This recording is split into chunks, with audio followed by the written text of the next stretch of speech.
The sudden resurfacing of reports about an alleged U.S. extradition request against Pastor Apollo Quiboloy raises more questions than answers. According to former palace official Attorney Trixie Cruz-Angeles, this narrative is less about the law and more about propaganda. It appears to be a deliberate public relations strategy designed to sway public opinion against Quiboloy, even while his cases are still pending before Philippine courts. As she emphasized, extradition in the Philippines is a lengthy process that strictly respects the jurisdiction of local courts. A person cannot be extradited until all domestic cases or sentences are resolved. That is the law. Yet, without any formal request received by the Department of Justice or the Department of Foreign Affairs, we already hear rumors being circulated in the media. Clearly, this looks less like due process and more like trial by publicity. For Duterte supporters, this comes as no surprise. Pastor Quiboloy is not just a spiritual leader, but also a known ally of former President Rodrigo Duterte and Vice President Sara Duterte. Attacking him through sensational headlines is therefore also an indirect attempt to discredit the Duterte family and its allies.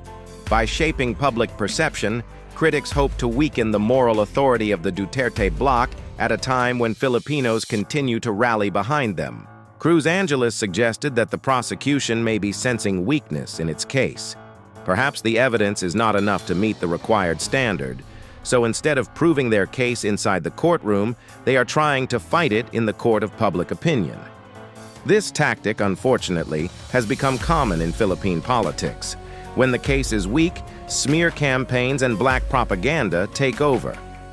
This is why the Duterte camp has consistently called for fairness. If the accusations are true, then let the courts decide. But if the accusations are being magnified without basis, then it is not just an attack on Quiboloy, but on the principle of justice itself.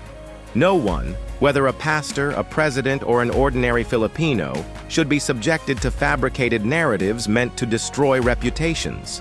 Filipinos deserve better than a justice system manipulated by propaganda.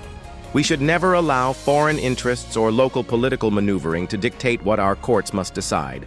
The Duterte legacy is anchored on sovereignty and the firm belief that Filipinos alone should determine the fate of their fellow Filipinos. At the end of the day, this so-called extradition report is nothing more than noise. It is a PR stunt meant to distract the public from the truth. But as Cruz-Angeles noted, if the prosecution is resorting to propaganda, perhaps it is because they fear what is coming, a possible acquittal.